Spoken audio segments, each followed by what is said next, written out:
Hello, friends. It is day 24 of the 24 A24 videos in 24 days. You made We it. made it. Yay. It's Nice. from lots of help from all of you. But yeah, we made it. So the last movie on the list is The Witch, and we're here to discuss it. I think we have to. It's a good way to finish the 24. I think it's a good one to finish. So we'll start off with introductions as usual. Chris, will you kick us off, please, sir? Yes, my name is Chris Mohan, sometimes YouTuber, sometimes appear on Steve's channel. I mostly like to talk about books and movies in equal measure. All right. Go ahead. I'm Joshua. I'm a movie, video game, and book enthusiast, and I'm here for the discussion. All right, nice. Glad you can make it. Yes, for sure. And Jane? And I am Jane of Lady Jane Books. I am a booktuber and I specialize in kind of horror, creepy books. And I'm just so happy that Steve invited me along for the 24 days of A24. I can't believe we made it. But thank you so much for inviting me. I'm excited to talk about the film. Oh, thank you for joining. I'm the one who's thankful. I mean, you guys are giving me your time, so I'm the thankful one, truly. Yeah, but I had like a week off in the middle. A week off. I mean, I can't tell you how much easier that made it. Makes a difference, yeah. But a lot of heavy lifting, though. Yeah, I really appreciate it. All the great discussions, and I think we'll have another one today for The Witch. So, Joshua, it's your first time watching it. Jane, Yep. was it your first time too? No, I've watched this plenty of times. Excellent. Plenty. Wow. So, Joshua, want to kick us off and tell us what you thought as a first-time watcher? First time watcher. I saw the trailer many years ago, and I was like, "Oh, I need to see this movie because it has the scene with the peekaboo, peekaboo." Yes, indeed, yeah. And afterwards I heard a lot of stuff like it's very boring and it's very slow and you're not gonna get that horror kick like you're used to with Walking Dead or something like gruesome horror. So I put it off a long time, and I have to say it was a very good movie. It was atmospheric is the word. I got lost in it immediately with the isolation, the feeling of the forest at the edge of your land was so creepy. And I am sorry that I put it off so long for myself. Otherwise I would have watched it at least 5 times by now. Oh, nice. Yeah, to that it didn't hit me as hard until this last time, is that the forest is right there. It's almost like at your doorstep. So it is always constantly like a constant threat, a reminder that it's right there. But so Jane, how many times have you seen this one? Oh, I've seen it at least 5 times. Oh. So I saw it when it first came out because I was really interested in this whole idea of like the 1600s and the witch hunt and all that, and all of that really fascinates me. I have taken trips to Salem, Massachusetts a couple times, and so like seeing like the historical like fiction about it versus like the history was just so interesting. So I ran to theaters when this hit. Interesting enough, though, watching it now for a discussion has been very, very different for me because I used to sit at home just watching it, being like, "Oh, this is the part with like the kids disappear and all that," and just kind of doing it for entertaining purposes. But watching it as a result of this A24 discussion, I'm not sure what to make of it analytically. So that's why I'm really excited to join in today because I really want to see what we come up with because I see this in a couple of different ways, and I'm really excited to see what you guys think about it and how it can be kind of interpreted. So I've seen it a bunch of times. Anya Taylor-Joy is just incredible in it. The acting's phenomenal. Setting is so creepy and just really, really on point. So I enjoy the film, but I think I'm going to enjoy it more after this discussion.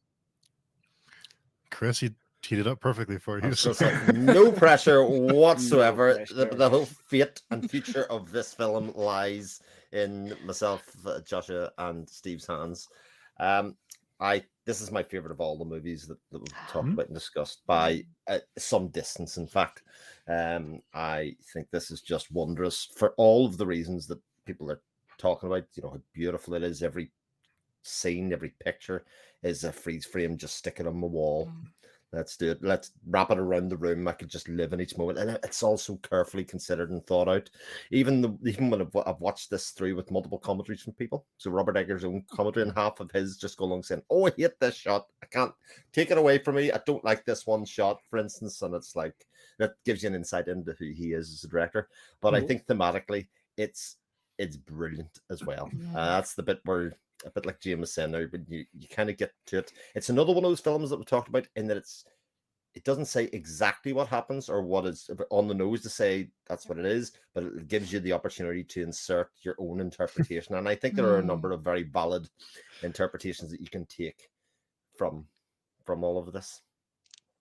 Kind of, I keep this last time. I think I came back to faith and like blind faith and how that can warp your idea or warp your perception of reality. And no shade at anyone. I mean, everyone's free to do what they want.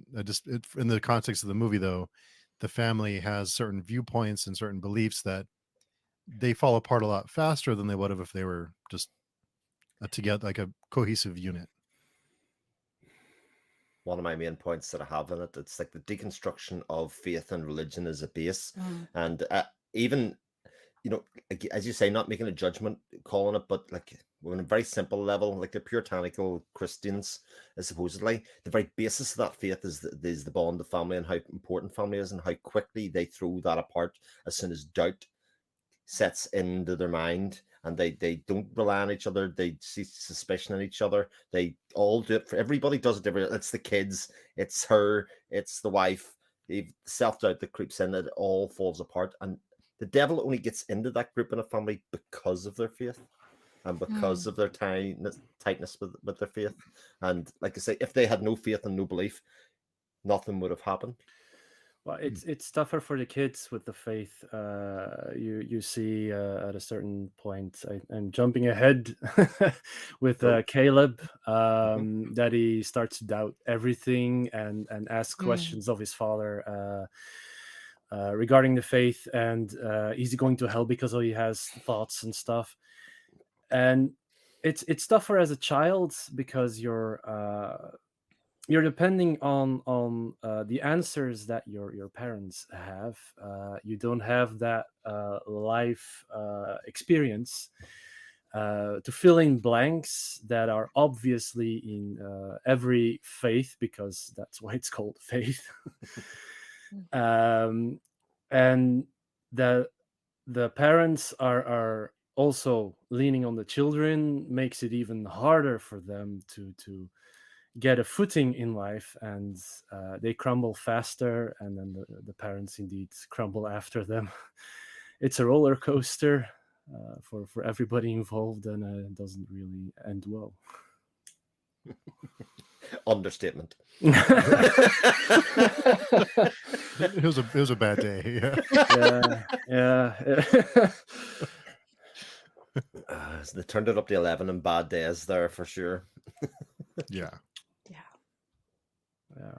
It is interesting what you say about the fallibility of parents in their children's eyes, because I think there's that beautiful scene where, you know, he's got Anya Taylor-Joy's Thomason's character locked away, and she's got the tears in her eyes as her father's busy beseeching and busy saying, "This is my fault.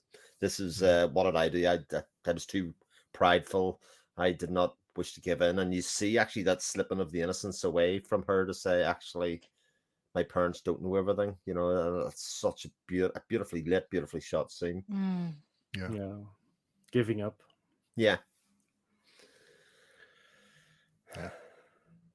The faith is what kind of what sticks out more and more every time I watch it, and how that plays a part in the family's. Well, first they wouldn't even be in that situation, but I was a little unclear of why they were exiled, I guess, or why they were shunned in the very beginning. Was it a conflict of faith, or was it because I kind of took it as the father wasn't happy with the faith that the colony had, or I'm not sure if I'm on the right track there. I don't know about the others for regarding interpretation of this scene, but to me it was in every faith we have extremists, and he was beginning to see that they loved the almighty dollar, in my thoughts, more, and the politics more than God and the church, and we're straying from the path, if you know what I mean. The path is a very it's the core of most beliefs, that you have this direction to go and everybody should follow it, and if you don't follow it, there are a lot of people who criticize you for it, and he criticized them for it, and then he got shunned out of the community and is like, okay, yeah, I'm gonna make my own community with blackjack and hookers. I mean,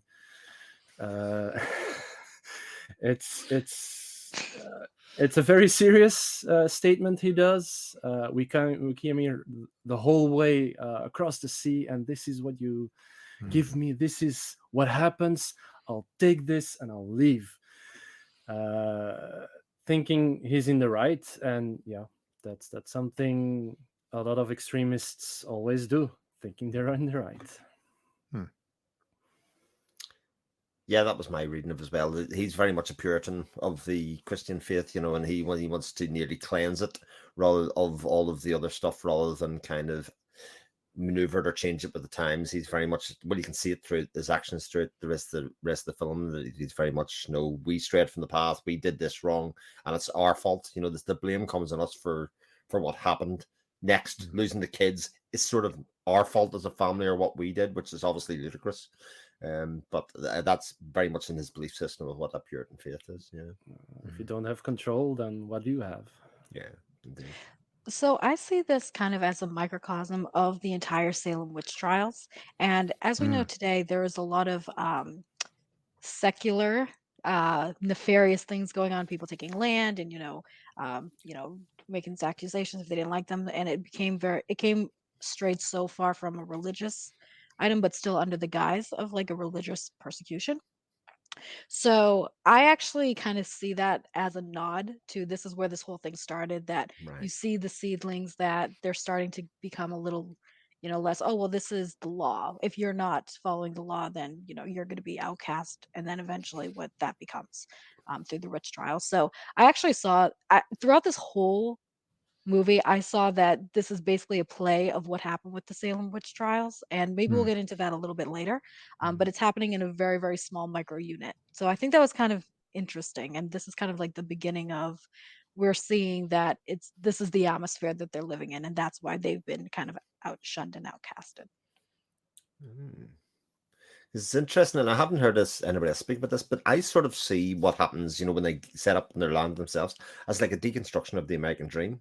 Because the American dream basically says, all you need is a plot of land of your own, and basically anything can happen. You can make your fortune, you can make your, everything that happens. And this is very much the idea that actually all of the warning signs were for them that this wasn't working, and yet they still had the faith that this was the right work. Basically, the father, the patriarch, had the faith that this was the right path. God will provide, indeed. Even though the land was rotten, then the family became rotten, and everything was spreading out from that point. And it sort of alludes. I couldn't help but see. Let's just call it the Scottish play. Like Boreham Wood was basically on the doorstep, and I think the language is very Shakespearean throughout it as well. And I think there's a touch of that all comes into it, as well as the closeness of the wood and how it nearly seems to be encroaching on what they're doing. Speaking of the script, I believe I read somewhere that they had actually taken historical scripts and like diaries and journals and put them into at the end of the movie. They display that. Yeah. So I thought that was really, really interesting, because now you're hearing like actual words of this historical context, which I thought was a very nice touch. So one of the interesting parts of that is again, really right to the end, where we hear the devil's voice, where he says, "Would you like butter? Would you like a pretty dress?" That you probably know this already, but those were quotable things from the Salem witch trials, of things that people actually admitted that they were I did committing the not know witchhood that. for. So Yeah. that's where a lot of that came from. You know, those that kind of ideas, and it's still so powerful within that moment in the film. It's still chilling. I'm just getting goosebumps thinking about that entire scene within the film, because it's so wonderfully shot and presented to us, and so subtle. Oh, just it's amazing. And can I say, I actually really like the way they handled the appearance of the devil, because I was so afraid that could go very, very cheap very quickly. Like if it's, shot the wrong way or has the wrong idea. But I think just using the voice in that transition behind the book was just so beautifully done. It was like this really looming shadow, and you kind of wonder, is he really there? Is he not? Which just it was incredible. I And the have to say, hand comes across, and yeah, it's just like yeah, it's that idea, and it's that floated idea that he's always been there, actually around the family, Yeah. but never been yeah, seen. He's watching, hiding in plain sight. Yeah, indeed. Whether in the goat or whatever, like a talking goat would have ruined that. yeah, yeah. Yeah, yeah. The talking They could have messed up the goat in so many ways. I'm thinking about that one movie, Drag Me to Hell. That Mm. scene with the goat head. Oh God, that Yeah. Yeah. Not my favorite scene in that one either. no, that No. that could have ruined this movie for me. Yeah, it would have cheapened the whole atmosphere of her, because it's very much close up of her face and her, Yeah, you know, as I would say, her transition into womanhood as it is at that time. You know, Mm. the very yeah, childish dress and the way Mhm. she held her hair is all gone at that stage, Mhm. and we see a woman forming in front of her eyes as she makes that choice. Something that struck me on this watch that I don't think I noticed before is when she walks in after she kills the mother and she takes off that was almost like shedding skin. Like Yeah. a yeah, something changed in yeah, her She's that stepping is into like yeah. her own self, right? Mhm. Because now Yeah. she doesn't have the chains of her family and her societal expectation. Right. And it's also like a giving up of the life that she had beforehand. That life is Mm. dead. It never really fulfilled her or gave her anything. Nobody ever really believed her once her father kind of quit believing in her. That was the final bastion and last straw. Yeah. Um, so yeah. Yeah. I had no idea that that was from the Salem those lines were from the witch trials at all. yeah. Mm. Did not know. I didn't know that. Makes it even more chilling, doesn't it? Because Yeah. it kind of makes you realize that actually a lot of that kind of period was born out of poverty. Like for these people, like people didn't want for very much. You know, they wanted simple things. They wanted things for sustenance, and at that stage they'd been willing to admit to anything because they were so destitute. Mm. Yeah, Just a feeling. I mean, it's hard. I think it's hard for us to imagine now because everything is so connected and there's really nothing left to discover. Everything's been most things have been discovered. But back then, in this new land, traveling across the ocean, and for you to just leave and just say, I'll make my own way. That's in a strange land, and then you don't wild to be able to do that and to have that kind of I don't know. It's pretty scary, but yeah. It's also freedom. I mean, yeah, there are a lot of people who would do this now if they could, but Hmm. you're connected to every country you live in. You have taxes. You are registered. You need to register yourself in the new country. They picked everything up and they left. And yeah, it's bold. It's brave. It's scary, but it's something. I mean, it makes me sad that I can't do this now. Hmm. I'm jealous. I'm Yeah. jealous. Even though there's a forest right there and it's very scary, I am very jealous. But people are moving for hope, aren't they? They probably came from a situation they were very, a similar situation, and they move because they think things will be better there. Yeah. Mm. Things will be better for us as a family. We can grow as a family. We can have more children. Where we can have our own land. They all seem like very attractive things, but the reality, as it turned out, was quite different. Which I was actually surprised about that, because if you hear Thomason say, like, "Oh, don't you remember our previous life? Like, don't you remember this?" And she was Yeah, talking about like the glass the windows, windows. Yeah, which I would suspect would be very expensive back then. I don't know, but that's kind of just my idea. I don't know about glass in England. Sorry, I didn't read Yeah. that part in my history book. Um, but it almost seems like this was a major step down for them, which I was Hmm. kind of interested in, Mm. and that's kind of like the reason why she's so like longing about her old life, and she has kind of this envy about her, um, and wanting to kind of go back to that and kind of reject their situation now. So I just thought that was kind of interesting that you mentioned that. Yeah, it also could be, and again, fitting with the family itself, that they moved for pilgrimage of spreading the religion. You know, the very Mm. much there was a new land that needed to be filled, like an awful lot of people did. They emigrated to spread the good word and the good faith Mm. into that place, and the people that were indigenous there. That kind of, it was very much at the core tacit of the Crusades, etc. You know, that were much before that. So yeah, very English thing to do. I think the Spaniards did the same. So Yeah, they did indeed. Yeah, that was exactly the conquest of South America, etc. And the New Mm. World was very much about that as well. Yeah. And we were talking a little bit before, I think before we went live, but about I've forgotten how the graphic scenes. I kind of forgot about them, like how I forgot about graphic the and good baby. were. I was like, Yeah. I was watching it and I was like, Yeah. I don't remember this. I've seen it 5 times. I don't remember this. and it was real fast into the movie as well. Mhm. Yeah. As I said, I remember seeing the trailer and thinking, "Oh, that would be a cool scene." And the scene came like, I don't know, 7 minutes into the movie, and then a couple of minutes later, that scene with the baby happened. Wow, Yeah. that was really gory, and I did not expect it. Because everybody said, "Oh, this movie doesn't have gore." It does. It does. Even if it's only from far away and you can't see clearly, but you know what's going on, it messes you up. Yeah. And it gives it just enough that you know what's happening. But I mean, Yeah, but a younger person it could watch this shouldn't. and be totally unaware of what's going Mm. on as well, Yeah, you know? it Mhm. shouldn't have been more because this was perfect for Mm. setting the scene with the witch. Like, oh, there's a witch. There really is a witch.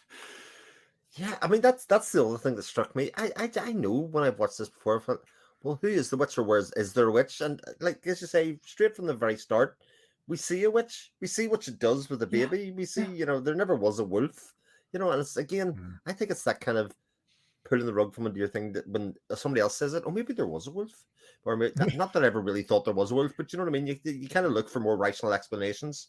But just by that one encounter, the mindset of the people starts to crumble so Hmm. fast. Just by that one encounter, it, Mm. it happens, and then the people start doubting, was it a wolf, like you said, or was it a witch? Who was it? Was it one of you? Yeah, Yeah. So something I actually really like about this film is that you does leave that little seed of doubt that Yeah. initially when I first watched it, I was like, oh, there's a witch. But looking back at it for this discussion, it's kind of interesting when you take the idea that it's a replay of the Salem witch trials in a very, very small setting. Um, you could technically attribute every single like death and every single like disappearance to a natural cause. Like yes. symbolically, there could be a witch, but it could have been a wolf. You know what I mean? I don't think there was because again, that's a very fast wolf. Um, Yeah.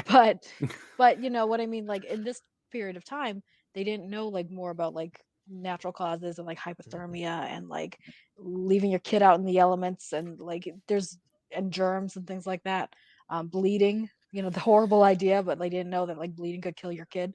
Um, so it's kind of interesting. And looking at their framework of what they had to go on, those things are really, really bad, really negative, which was connected with witchcraft. So on this last scene, I actually saw it more as like that's their rationalization for some natural causes. So, Mm. Yeah. And the fact that fever sounds almost like possession, when you're undergoing severe yeah, fever and it's hallucination yeah, and all that kind of stuff, it's a very yeah. natural form of experiences in modern society, but actually in that stage, it would have felt very much like speaking in tongues, speaking in devils, kind of very Yeah, demon confused to us. possessed. Yeah, indeed. Yeah, Yeah. yeah. Like fever dreams. Yeah, Yeah. absolutely. For Caleb. Yeah. So I think okay, so the whole thing was kind of set up was was she the target the whole time to become the next witch? Is that what this all was about? That's what I felt like. So there is a scene at the start where she asks for divine intervention and she begs for it. And I think the thing is that God wasn't listening, but the devil was. And she basically opened herself up at that stage to be tempted or to be brought in. I think that again, that's one of the things that I think that I hear and see. She literally begs to the heavens, kind of said, "I'll do anything that needs to be done. You know, I'll open myself up for this," and therefore the devil hears and comes and walks amongst her midst or whatever. Yeah. It's a good interpretation. Yeah. Also, so the family moved. We have the scene where the kid gets kidnapped, and then we have the threat of the forest. So to me, the forest was like the antagonist the whole movie, because it was the scary part. It was the thing that was like, so darkness is looming there. Every time they went for a hunt, every time she had to clean the clothes and they had to get the bucket with water, you were thinking like, oh, what's going to happen next? Ooh, it felt like that M. Night Shyamalan movie, The Village. Oh, I love where you that had movie. that one guy standing with his back to the forest and like shaking. He had to stand there for a couple of minutes for the initiation, and that is something that's is so old and comes from folklore, like they said at the end of the movie, and that has always interested me, because if you are standing in the dark and you have the moonlight in real life, you're standing in the dark and you have the moonlight, and then you see the forest, it's black, it's pitch black, and your thoughts go racing. What is creeping in there? We have witches, we have trolls, we have in France we have the legend Le Loup de Jauvedon, the legend of the wolf man of the beast. It is there's a movie about it, Brotherhood of the Wolf, where people started to disappear, eaten, half eaten, and they were like, is it the hyena, is it a wolf, is it a man? And things like that are like going through my mind the whole movie, and I'm scared. I am really scared about this. I don't know how you felt about the forest. Yeah, I think this is a good reminder that less is more. Yeah. You know, I think the baby section was probably the most graphic part, maybe. Well, except for the end, but it pretty much but it sets our expectations for what kind of story we're in for.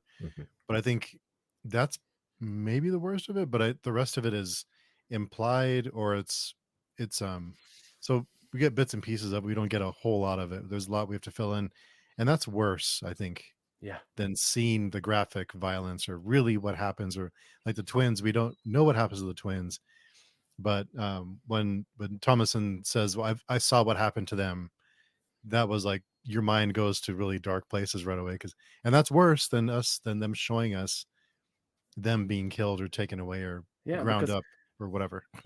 In some scenes they just show a rabbit and you're like, what is this going to do? What is going to happen? And it's what's a rabbit. Inside the rabbit? Yeah, but there's also that idea, because it's a wall, it's almost like a barrier, you know, between the natural world and the spirit world. And so as soon as you cross it, you know, a very primal level, things exist in the dark. Things exist under your bed and your cupboard. All of those things that, as outside of that space, you're fine, you're okay. That's why you keep your feet on top of your bed and not hanging over the side, because things can grab them, you know. We've seen all that kind of stuff, So, but again, very, very simple. And further to the point that we talked about last night with the Green Knight, the budget for this movie is $4 million. Wow. Yes, indeed. Isn't that insane? Like what you can achieve with so little money, the right setting, and kind of just let the storytelling evolve around what you don't see, or, you know, the things that are hinted at or otherwise, you know. It made 40 million, so did all right. Yeah. Profit. Yeah. Little profit.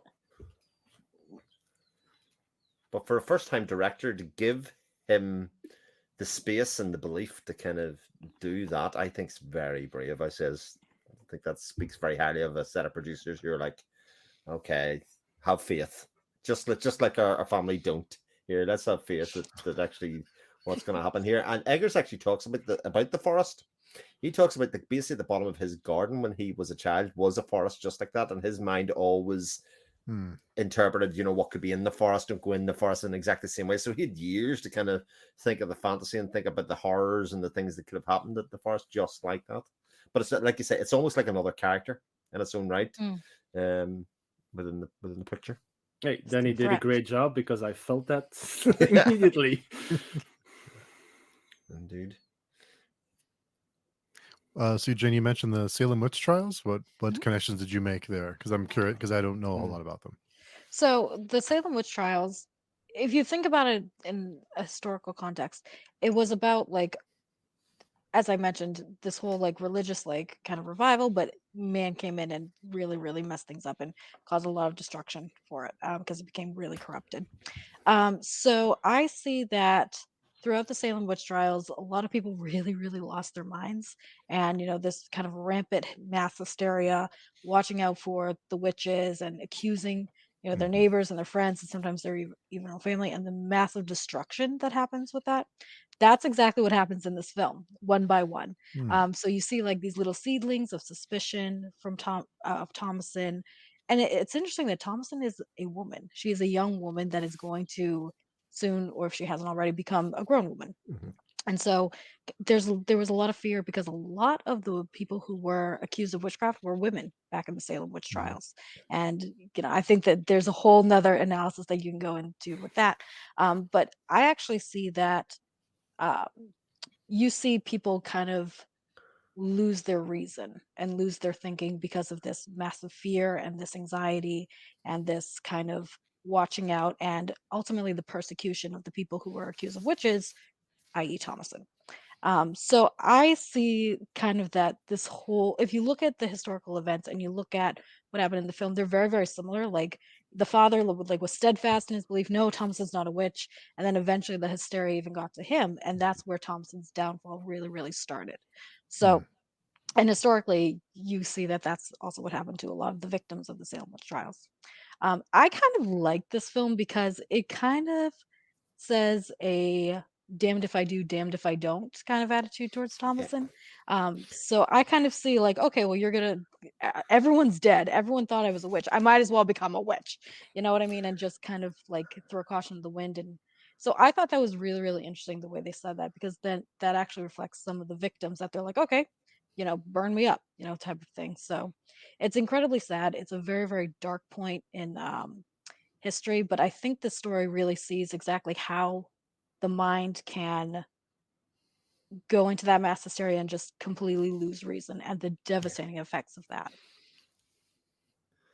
You see the effect of that in just a very short scene when Caleb comes back and the twins accuse Thomason, and you can see the events which they accuse of are damning, but we've seen the events and we kind of see, actually you fear for her at that stage, because it's like, yeah, what they're saying is actually true. She did say that, she did threaten them and play with that, but Yeah, and therefore she's defenseless in some ways yeah, because of her own words, and you kind yeah. of got the sense. But the really interesting part of this, especially for this watch, is I think the ending is almost like a happy ending. Yeah, If you can yeah. fight them, join them. Like the story is sort of the making of a witch, how somebody becomes a witch, and at the end Yes. she becomes the witch, Yeah. and she finds, I mean, the last scene is basically her laughing and basically floating up into the air, essentially in this kind of very joyous state. And it's Freedom. again, There's yeah, almost like a exactly right. freedom in it, A freedom and a because she's now belonging and free from all that persecution. indeed, she doesn't have to pretend or do that. She can, I mean, she's stripped of her clothes, she's naked, she signed the book, she's done whatever else, and she's free to make choices now for herself and free to live her own life now. And it's weird that is the happy ending that the film sort of presents at you. It's a feel-good movie, is what you're saying. I mean, I don't think it's a downer ending at all. Like that isn't interesting, because the whole time we're kind of worried that she will be a witch. We're kind of, oh, please not let it be her. We're kind of on Thomason's side the whole way through the movie, kind of going, oh, don't let it be her. But yeah. But analytically, I think that's actually really interesting because this is that whole idea, and I've talked about this a couple times, I think, with Steve, like this whole fear of rejecting something and like the stomping that you're actually creating the thing that you fear. And it's kind of interesting Mm. because, like, you could say metaphorically with the Salem witch trials, they were so afraid of like witches and they were, all this evil that they actually became evil through this persecution. So I thought that was actually very, very fitting. I thought it was a pretty interesting take. Jane, we discussed that Ethan Hawke film, not to spoil any movies, but the mass hysteria, if that rings a Which bell. one? But he was a cop. I forget the name of the film. Oh, I know what you're talking about. I know Zodiac? what No? Not first regression. regression. Oh. It kind of reminded me of that, the mass hysteria Yeah, portion. And how exactly. you, Yeah. yeah. I don't remember. Our friend Josh is here. Hey, Josh. The last Hey, scene is Josh. very similar to Midsummer. They both found their purpose and meaning. Mm-hmm. It's a I great thought line. Haven't that. I Yeah. thought haven't that seen watching that the end. one. Yeah. You haven't seen that one? Oh, wow. No, I'm going to be in Sweden for Midsummer, so Oh, Maybe Well, wait until after. yeah. Yeah. Yeah. Yeah. fine. we can't wait until after. There's some choices to make. Choices to make indeed. But I thought that as well, just when I was watching it, because we'd seen it so recently. I was like, this end scene is almost the end scene of Midsummer is almost like a rip-off Okay. of The Witch. Yeah. With Interesting. different context and stuff as well. Like I just think it's so interesting. Apparently Astor and Eggers are quite good friends, so Interesting. Yeah. And about in reference to the happy ending, does anyone like the twins? Because they go out of their way to really make them unlikable. I mean, who was rooting for the twins? Nobody. F those guys. How awful are those kids? Take him up. Here which we go. is so bad because only one of them really speaks. The other one's damned because of association. Mm. The other Yeah. one's an innocent bystander. No, they're not. Like they were No. both like their own Those people. kids shits. were clearly possessed. They scared me. What I loved is when they had the tantrum after I think Caleb passes away, Mhm. and they're like having this thrashing and this like wailing, and that was a direct kind of like spectral evidence, like someone could put their soul onto Mm, somebody else and yeah. like torment them, and that was like legitimate evidence back then that somebody was a witch. And so I thought it was really interesting that they included that when their family's starting to really turn on Thomason. Yeah. I thought historically that was a really interesting way to Yeah. incorporate that type of dynamic. What do you And think happened to wait, twins? I think the witch got them somehow. They're flying Look, juice. yeah. Well, They're the thing about the flan juice though is it can't be because apparently that was like unchristened babies. That's they're basically their entrails were used as an actual thing. That was it was the fact that it wasn't baptized, which is where that conversation comes from between the husband and wife. Why didn't we just get them baptized and then this would not have happened? Well, wasn't she concerned that Caleb was damned because he wasn't baptized? That's the inference I got as well. So Oh, was it Caleb as well? maybe the whole Yeah, could be right. family isn't. Isn't So that could be true. That could yeah, be. They had no I'm just protection. wondering. I Well, don't recall correctly, but at a very basic level, that is what baptism was about. It was about protecting your children from the devil. You renounce as a family the association with the devil that you cannot do anything like that. So No, I'll have to rewatch it. I did think, yeah, strawberry crystal light. oh, I did think at that point, where William comes out and sees the state of the barn essentially just ripped asunder, and he Yeah. looks up. I thought we were going to see them hanging. yeah. He kind of looks up to the sky just a little bit, and I thought, oh dear. And again, don't show me that. That's I'm good for that. I can. Yeah, it was it was kind of strange the way that they opened that because she was like, I saw what happened to them. And I was like, well, what happened? The barn Yeah. is ripped to shreds. Like, all your animals are gone. Like, the goat didn't do this, Thomason. So I love that how the witch came and landed on top of the roof, like came out of nowhere and just was in the barn, and that was great. It's a great thing. Yeah, Josh comments, I almost never like child actors, so no. I did like the scene of them running and singing after Black Phillip. That's a great one. That's an iconic scene. that was kind of interesting too. Like, was Black Phillip the devil all along? And is that where they like learned the song? Because that seems like it was very rehearsed. So I'm like, I don't know if they made that up because it seems way too That's what it felt like to me as Con, well. That's con, yeah. yeah, They were singing like, "Oh, this is a normal song," and I'm like, consecutive. That's what I was saying. Yeah, Mhm. you know.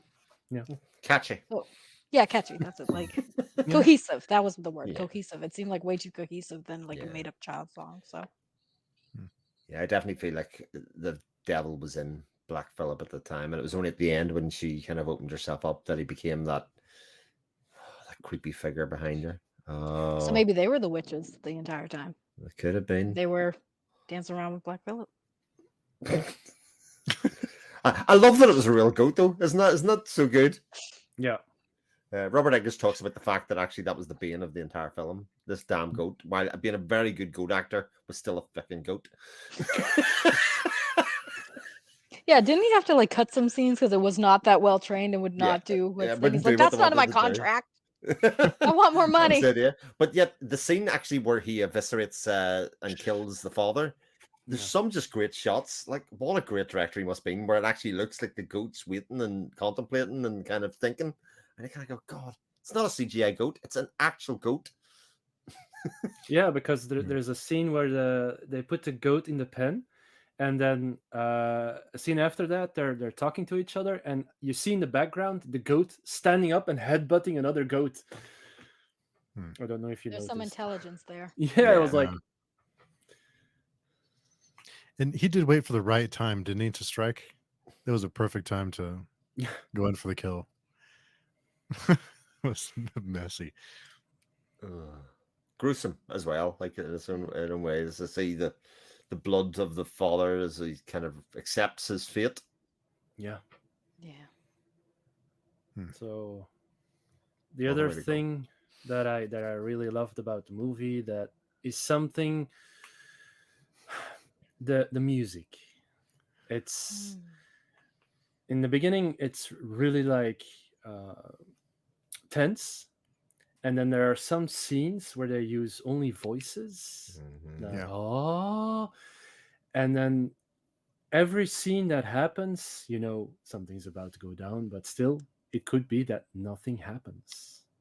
He just uses the music to set a scene and atmosphere. Yeah. I loved it. That also gave me Midsummer vibes. You know, the opening scene with the sorry to spoil for you, Joshua. Hey, But, it's fine. It's fine. You know, you do have that kind of really, really naturalistic, you know, that calling and that kind of wailing music, especially with the opening and like the forest. I was like, oh, all right. So I thought that was kind of interesting as well, that the soundtrack kind of gave me very similar Midsummer vibes as well. Yeah.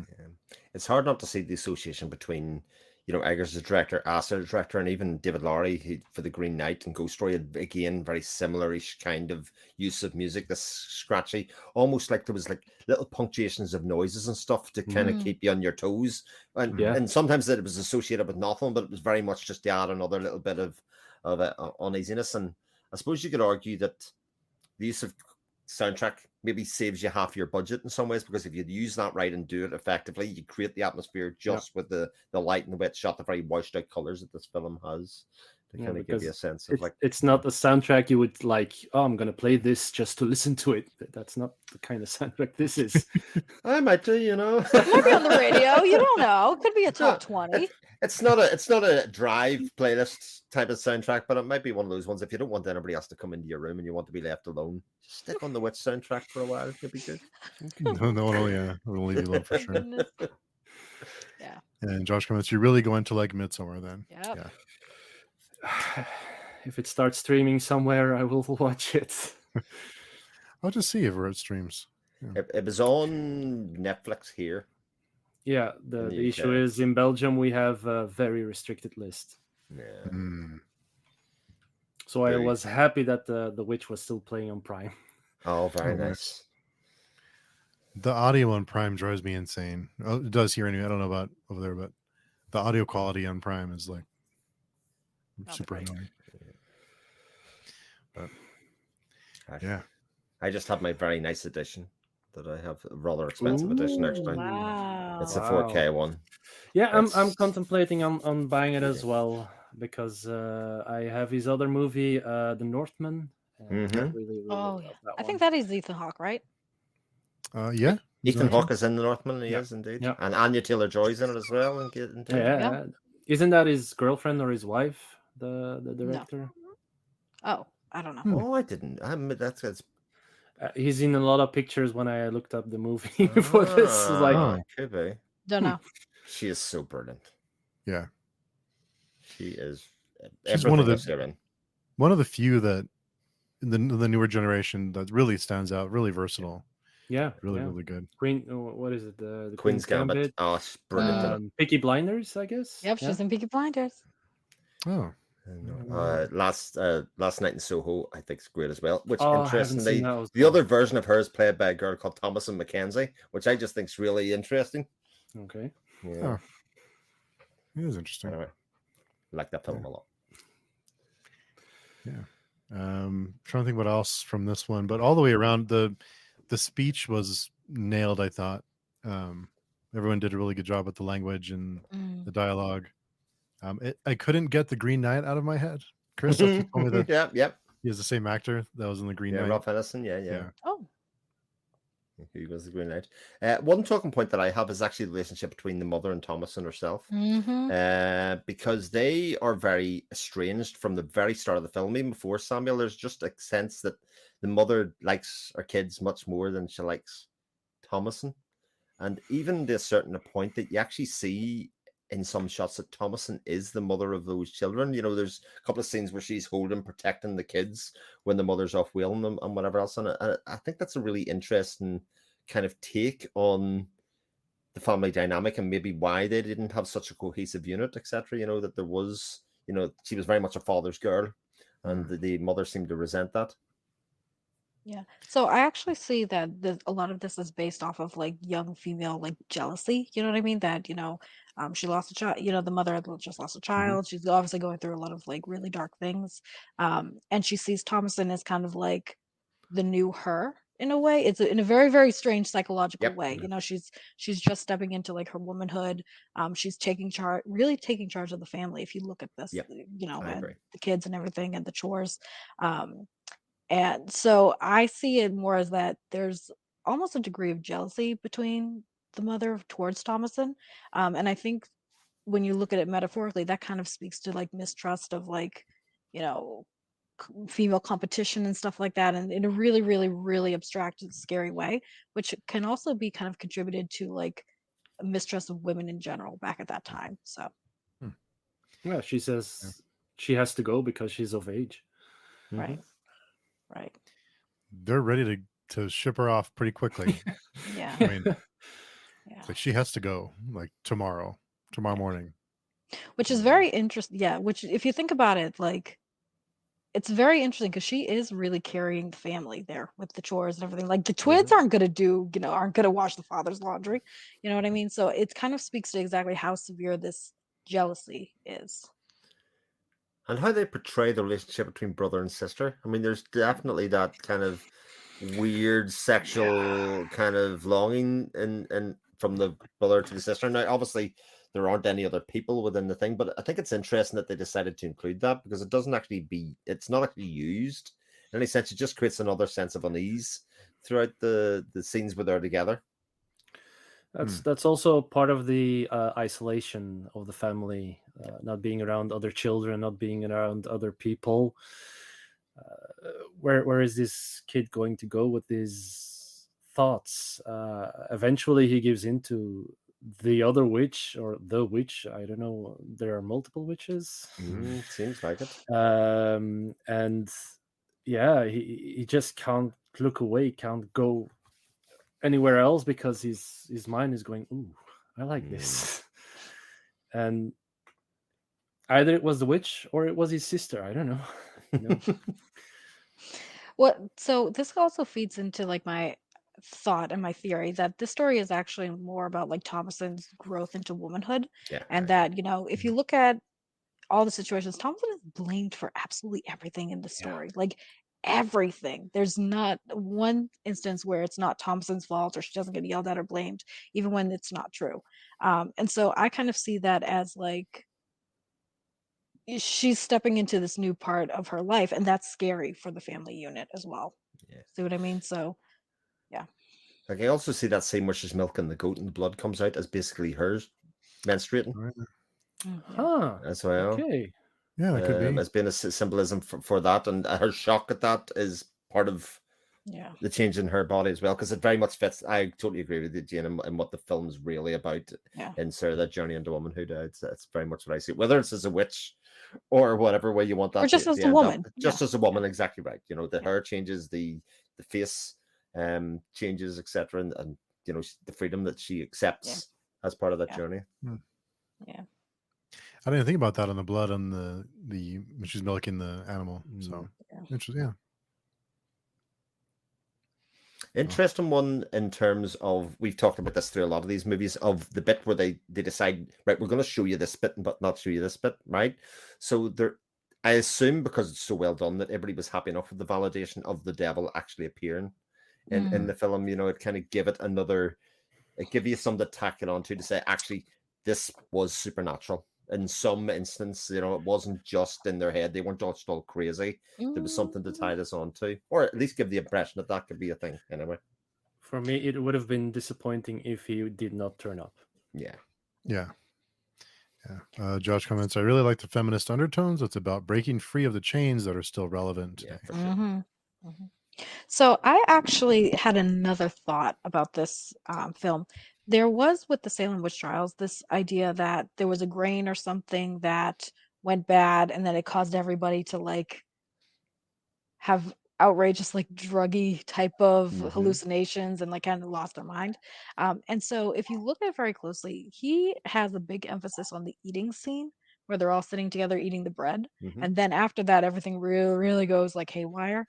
So I kind of am interested to think about maybe some of these were just hallucinations and about like they didn't actually happen and maybe he didn't exist. Maybe they're just all really out of their mind because of this like Interesting. because he also like showed that the corn was bad That's right. and you're gonna eat it anyway because you don't have anything else to eat. So and connecting that like this was a theory. I don't remember what it was called. I think it started with an E, but there was a theory that because of the weather conditions that year, there were bad spores or something or bad crops and it basically caused like a hallucinogenic type of almost drug reaction with a lot of people. So I think that's kind of interesting too if you think about like how insane everything just went, like everything went to pieces, like all the mother's scene with the two sons and the crow and everything, it went so out there. So I'm almost wondering if like that was kind of an underlying thing as well, that it was just mass hysteria. Yeah. But it does give credence that there is multiple readings of the film, you know, and actually the showing of the devil give validation to one of those, in so much as, you know, it give you the option to say, I like that end, or I like this ending, you know, and both can still fit within the same universe. Josh comments, spores and isolation are a dangerous combo. Spores are I something hear else. you. Yeah. Yeah, I never thought about that. Did any of you catch, or is there a reference to it was the crow and at the end with the mother and the crow is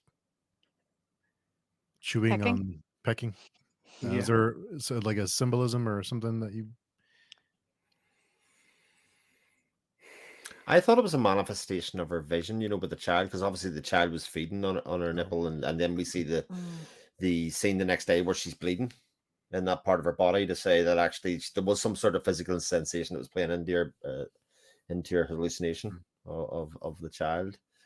It's a bit weird. Big crow, like. Yeah. Could have had her for dinner. Yeah. Yeah.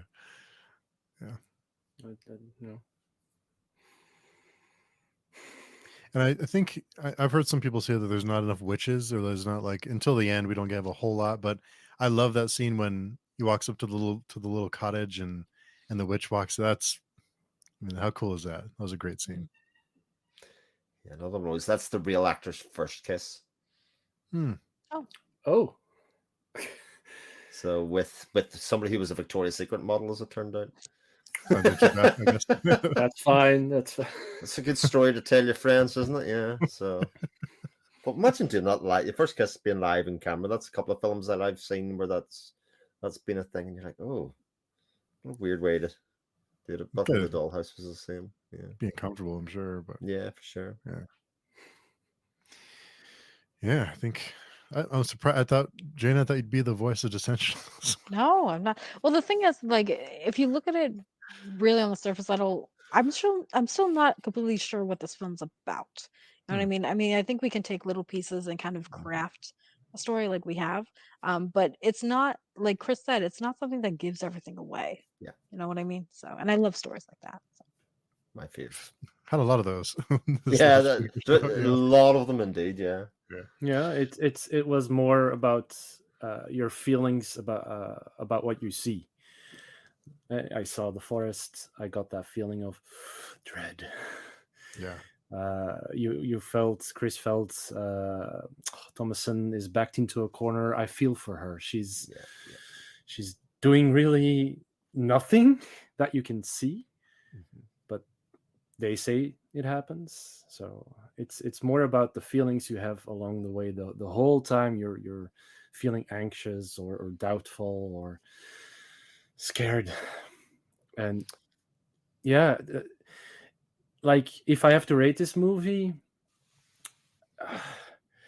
it's hard for me. I really loved it, but does that mean I loved it like a 9, or was it because I felt like I have had all these feelings and it's a 10? You know, it's very hard to place because it played with my emotions the whole time. And not a lot of movies do that these days. They don't let me think about circumstances like 1600s. They don't let me think about what I would do in their place.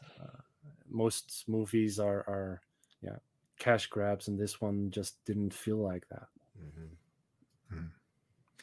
Fern Crystal's here. Hey, lost track of time and just joining. I'll have to watch the replay. I love this movie. Hey, Crystal. Yeah, we're all fans. Spoiler alert: we liked it. Yeah. I think this is a good example of a movie of, like, if you somebody in your life that was like, I'm bored of movies. You know, I go to the cinema all the time, and I feel like I've seen everything all the time. I think this is the type of movie that gives you the opportunity to see something, regardless of how your day is going, good, bad, or indifferent. How you've got grief going on in your life, things are going really well. You can project yourself into this in so many ways and get out of it what you get, what the movie gives you, which is why you can watch it 4 or 5 times. And every time you watch it, depending on your state of mind, you go, actually, I got this out of it. I got this out of it. And shows you the power of really great storytelling and why certain movies, I think, realistic in the big scheme of things, are just elevated above all the others. And often in those cases, you can think, and I'm still not sure if I even really love it.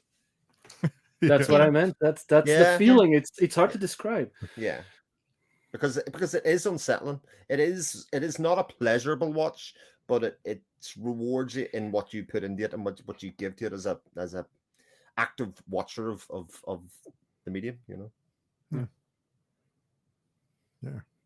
What would you? I know your stance on rating, Chris. But what would you give this one? Yeah, rating sucks. So if I have to give one, I'm either all in the scale of the other one. This is a 10 out of 10 for me. There you go. Since if somebody puts a gun to my head for rating, I'm giving it a 10 because it does multiple things so well and makes me think. Yeah. Exactly. Well, I don't want to ask Jane. Did you have anything else on your list of talking points, or? No, we've touched mostly on all of them. I do think it's more central on Thomason and about the Salem witch trials than the effect of nature on a family or New World. So I really like that type of idea of it because you see her struggle. So that's how I interpret this thing, and the effect that the persecution and the mistrust and the it's a lot wrapped up into like Thompson's character and what happens to her. So I love this film for that. I like the way you can kind of interpret it in many different ways. I would have to rate it probably an 8 out of 10. It's a high rating. From Jane, yeah. Yeah.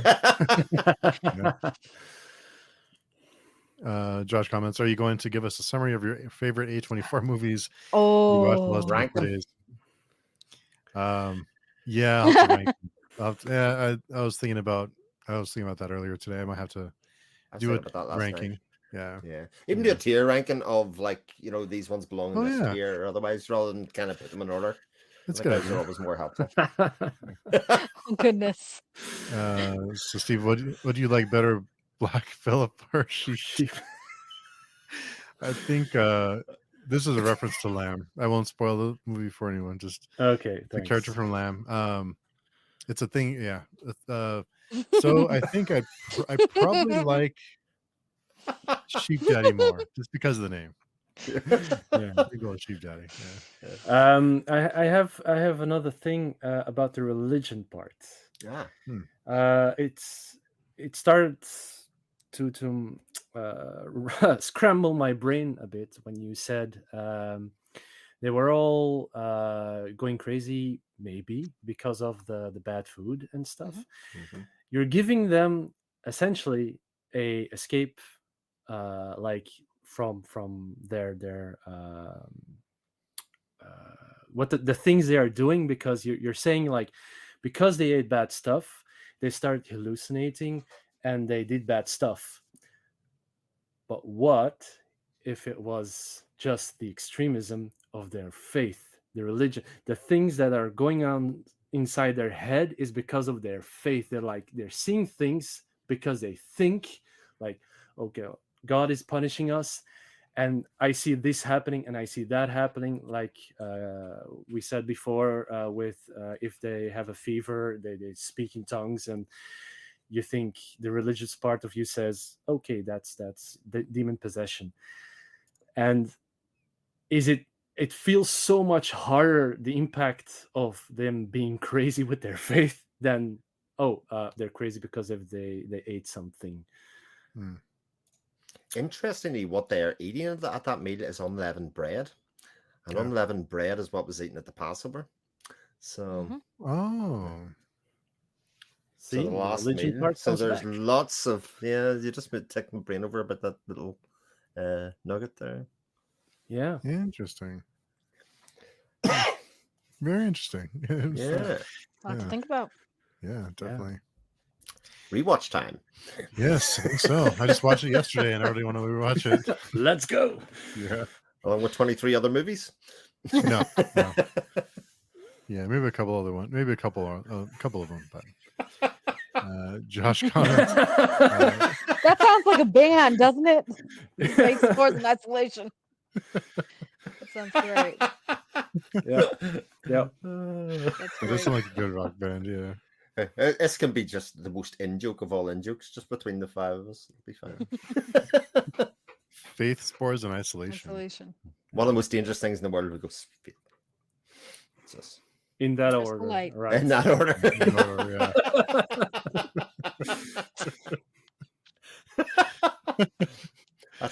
That's a t-shirt all by itself. Yeah. Steve merch. Steve merch. Yeah. I'll have to put in the shop. Well, someday. Yeah, I think this one I kind of was hovering about an 8, but after this conversation, I think it's gone up to like a 9 for me. Nice. So yeah, our work is done. Yeah. There's some we've talked about that I was like, that dropped a little bit, but I think this one up a little bit. Yeah. I want to know the craziest part of it all. I am religious, like in Jehovah's Witness religious. Oh, right. Nice. And the opening scene triggered me so hard. The name Jehovah coming forward, and was like, okay, this is gonna be good. Extremist, let's go. And that's why it starts going in my mind about the whole, if that is such a dangerous thing, like your own imagination combined with what you have learned from Bible scripture, it's wow. Yeah, that is so destructive. But it is so interesting to hear you say that, because actually I think it goes back to that point. No matter what your lens is, and going to watch a piece of art like this, it's interesting to hear somebody's taking that, because it's not my lens. It's not what the way that I would see it, but hearing somebody else, you can go, all right, okay, so that affects you in that way, or that's like as a warning trigger you at the start. That's the bit that you grab onto very early on in that. It's so interesting. It is, yeah. Really good one. Yeah. Does It anyone was. have anything else to bring up? I just feel like we should have been drinking until we all heard the devil speak in our heads tonight. That should have been just for the final one, just to fade out until that's a good thing to capture on stream. There it is. You I've can heard it always now. start speaking in tongues at Chris. Yeah. Oh dear. Maybe he would have shut up. I don't know, you never know. Maybe he was here all along, which makes us think which one is. Yeah. Who is Black Phillip? I mean, Steve's wearing a black t-shirt. I don't mean to be too on the nose about it, but I mean, I can't, my weekend activities are my business. That's where Steve goes, but I'm sheep, Daddy. I can't be Black Phillip. Yeah, I already, that's what I already claimed that title. So, yeah. Oh, great. Yeah, that was a good one. Yeah. Well, cool. Well, A24 videos in 24 days. Officially. Congratulations. You did Yeah. it. Congratulations. Wow. That is an achievement. Yay! Yeah, for sure. I don't I think can't I'd wait make to it hear for a what while. I can't wait to hear what tomorrow the new challenge is tomorrow. Oh no. At least a week. At least a week. Give me at least a week. You're taking a month off. That's right. Yeah. Taking a little bit of time. Josh comments, as long as Midsummer is in your top 5, I will be content. Yes, it'll be in my top 5. Ah, that's Definitely. a big statement even by itself, because there's been a lot of great movies. I think there's one thing you can definitely say. So I think top 5 for me, just off the top of my head: Hereditary, of course, A Ghost Story, The Witch, Midsummer.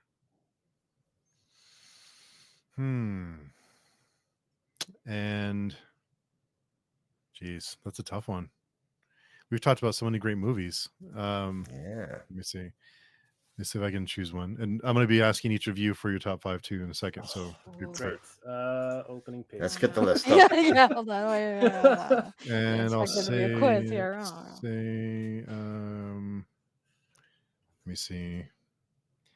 Jeez. Oh, I might even say The Florida Project. Ah, interesting. Yeah, those are my top 5. Who wants to go next?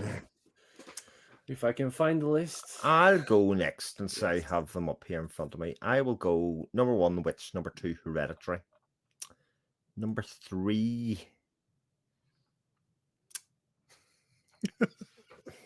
That's when things get fuzzy, right? Yeah. I'm gonna go Ghost Story. Nice. Then I will go for Killing of a Sacred Deer. Okay.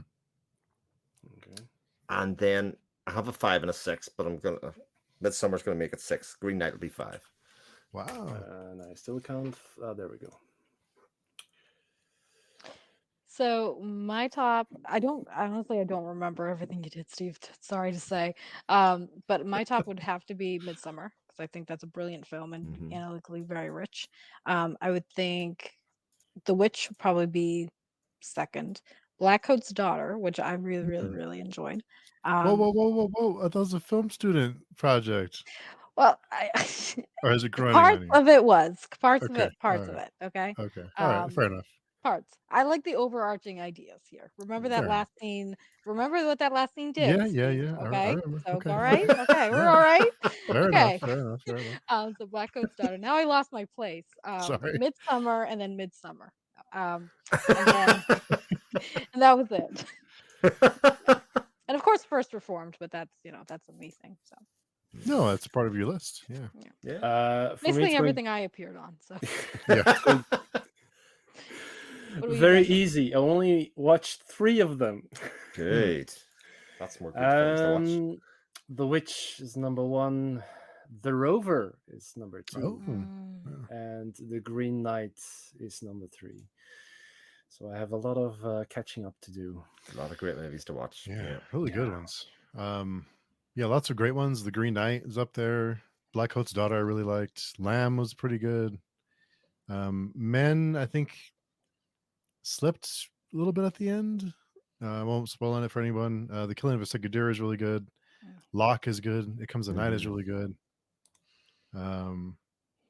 First Reformed is good. The Rover was good. Saint Maud is good. Um, I forgot I saw The Kill Team as well. I really love that one as Oh, well. pretty good. Causeway was really good too. I almost made my top 5. That was Mhm. really good. Hmm. So yeah, lots of the Remember had a killer conclusion. Remember's the Yeah, one, actually, from all your reviews, is the one that I'm most keen to see because it seems something so very up my street I in think you'll terms of enjoy that cast one. and thematically. That's the one that I'm most excited to go see. Yeah. Maybe we'll do another 24 days of A24 and do all the different ones. Absolutely. Starting with Josh's prompt there in the chat. He's got one of the greatest films of all time on there as well. Oh, did you not watch Ex Machina for this challenge? Yeah, I decided to not watch that one because I'd seen it before, and I kind of cheated and put a few other ones I've seen before just because I like them so much. But yeah, we can do another 24 days and do it again. Well, there's so Start many. tomorrow. No, kidding. Yeah. Let's start Wednesday. Give me a break. Yeah, because there's a lot that we've discussed in terms of like Eggers' other films, like The Lighthouse and stuff, that definitely fit thematically into a lot of this as well. Ex Machina is a great one to end on. I think if you're going to do 12 A24 movies in 12 days. I'm halfway kidding about the 24. 48. No, people always say we did 24 before. Let's go for a year. Oh. You did 365 photos and 360, photos in a year. Please Once that's start done. picking movies I have in my collection or are on stream or something. You have to look through your collection and suggest some, Joshua. That's the key. Yeah. And if Steve doesn't want to watch them, you can come do it in my channel or do it wherever. We'll get that sorted.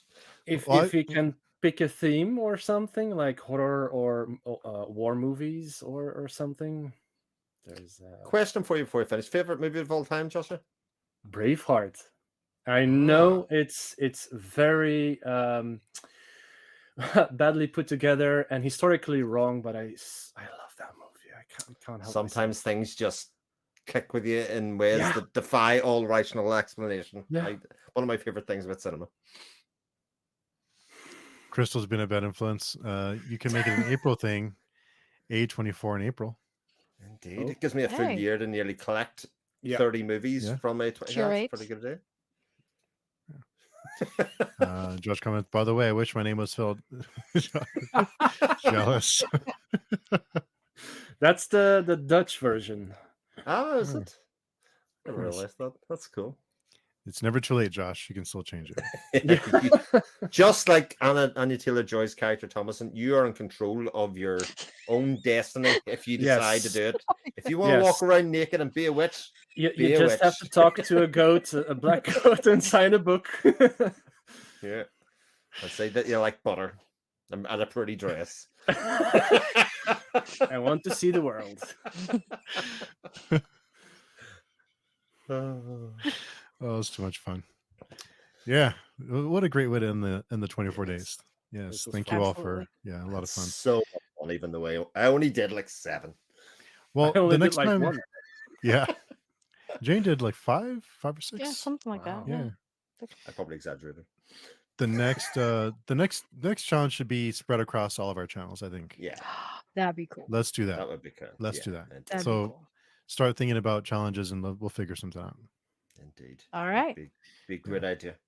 We could do lots of different things. Yeah, I'm encouraged. Maybe Josh can come on and do some of the streams as well. Yeah, sure. That always makes it more fun. Yeah, definitely. Glad you can make it, Joshua. Glad you made it. Well, cool. Before we go, Chris, can you tell us where people can find you? Because you're much more interesting than I am. Well, if I'm much more interested than I am, the best place you can find me is actually on Steve's channel. Usually on a Friday night at 6 Eastern or 8 Eastern, whatever the time is. If I'm not there, you can find me on my own channel, possibly at just my name, Chris Mohan, Mohan, and you might find a video or two there. Nice. And Joshua, if someone wants to contact you, where can they find you? On the page chewing forums. Nice. Awesome. And Jane? So I am at Lady Jane Books on YouTube. I'm also very active on Instagram and Twitter as Lady Jane Books. Very cool. Thank you all so much for coming. This is great. What a great way to finish it off. Yeah. Really, really great. This was amazing. Finished with a great film and great conversation and good friends, and what more could you ask for? So thank you all for doing that. And a happy ending. Yeah. Not that type of happy ending, but a different happy ending. Yeah. You got to fly in the end.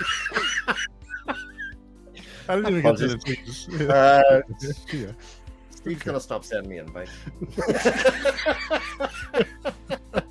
Oh my goodness. Oh man. Okay. Well, yeah. We'll end on a cheerful note. Let's say that, not a happy ending, but I'm sorry. on a cheerful note. No, it was good stuff. Forgiveness. Yeah, forgiveness. So, thanks everyone, and hope you all have a great day and a cheerful ending as well. We'll talk to everyone soon.